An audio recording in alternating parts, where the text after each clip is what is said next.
Salut à tous, c'est Pang de la chaîne, bienvenue sur cette vidéo qui aujourd'hui va continuer ma réflexion concernant ces trans du quotidien qui en fait parfois tuent un peu la magie de l'hypnose, ou en tout cas quand on commence à prendre conscience que euh, l'hypnose c'est que ça, cela peut un petit peu déranger. Et j'en parlais hier avec Jimmy UV, donc un pote qui est hypno notamment, et avec qui on discutait de cette notion-là, où c'est vrai que beaucoup de personnes qui commencent l'hypnose, ou même des praticiens qui débutent, qui n'ont pas encore suffisamment de recul, sont sur le principe de se dire il est impératif que l'état de transe soit un état très spécifique, très différent. Et pour ce faire, on a le travail sur les phénomènes de transe ou les phénomènes hypnotiques. Je vous rappelle que pour moi, l'hypnose étant une discipline, c'est que ça compose un cadre. Et ce cadre, c'est un cadre d'accompagnement à un moment donné, ou d'auto-accompagnement si on fait de l'auto-hypnose, qui va chercher des solutions ou des suggestions par rapport à une problématique. Les trans du quotidien, c'est la communication entre le conscient et le subconscient en diminuant le facteur de jugement, c'est-à-dire qu'elles sont variables. Et cette communication, c'est un dialogue, c'est-à-dire du conscient vers le subconscient et du subconscient vers le conscient. Et le facteur de jugement qui permet de vivre cette transe, plus ou moins, ce facteur critique, comme l'appelait Kane, euh, il, il va faire que la transe peut être déséquilibrée. En somme, que le dialogue qu'on peut avoir entre le conscient et le subconscient soit plus un monologue du conscient vers le subconscient. C'est les personnes qui vont dire, bah moi quand je pars à une séance d'hypnose, j'ai conscience de tout et j'arrive pas à lâcher prise, je suis très dans le logique analyse. Et à l'inverse, on a ceux qui vont être que sur le subconscient, ceux qui vont pas être aptes à parler, ou souvent bah, pour trouver une façon de communiquer, on a posé des signalings.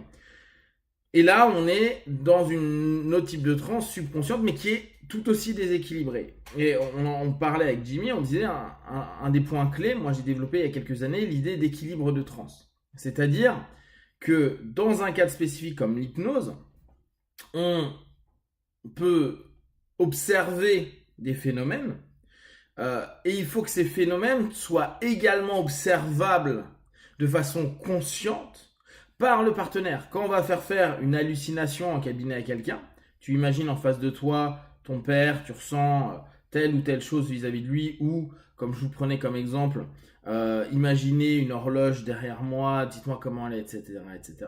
La personne a conscience que dans l'absolu, elle n'y est pas, cette horloge ou ce père.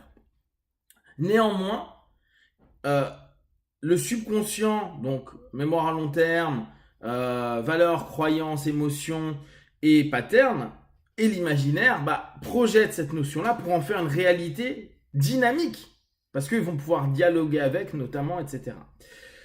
Et beaucoup de personnes se disent, bah non, il faut que le conscient n'ait plus réellement capacité à traduire, donc la logique et l'analyse s'effacent pour que on soit pleinement immergé dans l'hallucination. Mais pour moi, à ce moment-là, on est en train de déséquilibrer complètement une transe qui, dans un cadre d'accompagnement, n'a pas de sens. N'a pas de sens parce qu'on ne sait pas le message retour. Peut-être qu'il y a une vraie allu qui est en train de se passer, mais si la personne n'est plus apte à nous dire exactement ce qui se passe, vous savez, ces personnes qui ont du mal à parler, voire qui ne parlent plus ou qui baragouinent des trucs et on comprend rien, bah ça veut dire qu'il est trop dans un cheminement où la logique et l'analyse est inapte à traduire. Et n'oubliez pas que quand on a un équilibre de transe, on a des messages qui viennent du subconscient qui sont souvent ceux qu'on pourrait récupérer dans des rêves, c'est-à-dire très peu cohérents et qui s'amoncellent dans tous les sens, mais qui ont vraiment une signification. Et ce qui nous sert de traducteur, c'est le conscient. Donc si le conscient disparaît, on n'a plus capacité de comprendre. Et là, dans ce cas-là, on est dans un monologue du subconscient vers nous, mais on ne sait même pas ce qui se passe. Et nous-mêmes, on peut proposer une suggestion sans qu'il y ait le filtre du conscient et qu'il soit pris ou pas d'ailleurs, parce que vu qu'on ne sait pas ce qui se passe à ce moment-là avec le subconscient, on n'a pas de traducteur. Et donc, on peut mettre de côté notre session. Donc, prendre en compte que les phénomènes hypnotiques, les phénomènes de transe sont des choses du quotidien, ça nous permet aussi de nous rendre compte qu'il y a des moments où on n'est pas apte à avoir un équilibre de transe, c'est-à-dire une communication entre le conscient et le subconscient qui est juste.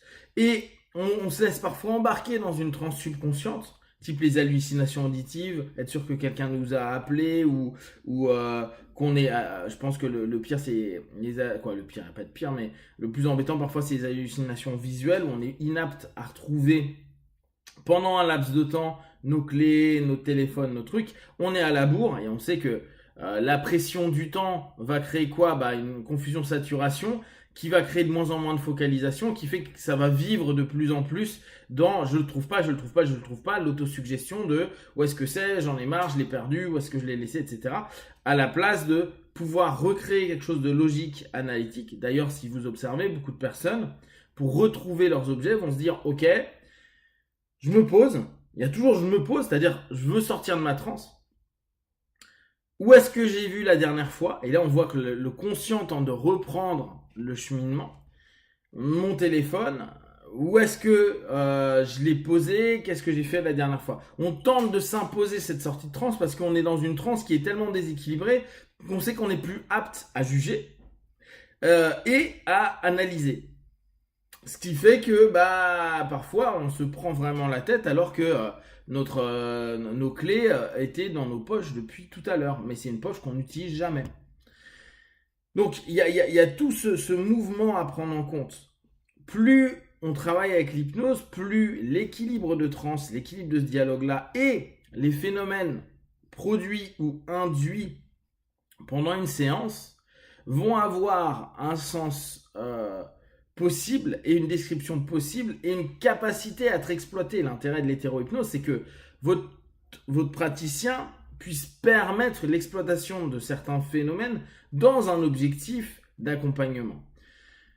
Ce qui est parfois dommage, c'est qu'on a fait croire dans nos formations qu'il fallait absolument que le partenaire soit complètement barré, donc transe subconsciente déséquilibrée, pour qu'il y ait un effet réel. Alors que souvent, on est inapte à savoir l'impact suggestif ou métaphorique de ce qu'on est en train de proposer. Et à ce moment-là, l'illusion de dire plus il est parti, plus il vivra des choses, c'est faux.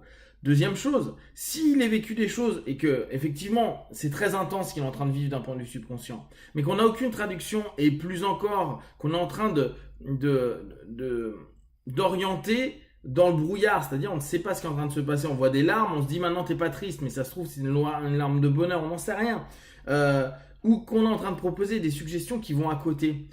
Sachant que l'hypnose est un principe de focalisation et de suggestibilité. Dans ce cas-là, si on n'a pas la moindre idée de ce qu'on est en train de viser ou de suggérer, parce qu'il est en train de se passer quelque chose dans le monde interne du partenaire, on perd un intérêt d'avoir mis notre partenaire dans une transe déséquilibrée.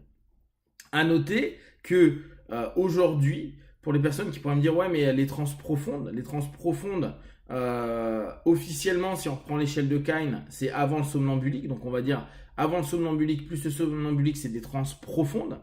Et les ultras, aujourd'hui, moi, comme je l'observe, étant donné que c'est hyper déséquilibré, on n'est plus dans un rapport suggestif, c'est-à-dire que le conscient peut avoir présence, mais n'arrive plus forcément à rééquilibrer, à filtrer les choses, ou même la personne s'en fout, c'est-à-dire que sa conscience est tellement basse qu'il s'en fout, c'est un monde subconscient qui est en train de se créer. Et donc pour moi, on n'est plus dans de l'hypnose. À partir du moment où il n'y a plus de suggestibilité, voire plus de focalisation et donc plus de suggestibilité, il n'y a plus d'hypnose. Donc pour moi, les ultras, l'état SDL, l'état Seacort ou l'ultra height ne sont plus des notions hypnotiques, mais plutôt des transes d'accompagnement ou d'apaisement différents et avec donc des modalités qui ne sont pas les mêmes que celles de l'hypnose et parce que c'est des transes déséquilibrées et non orientables à un moment donné.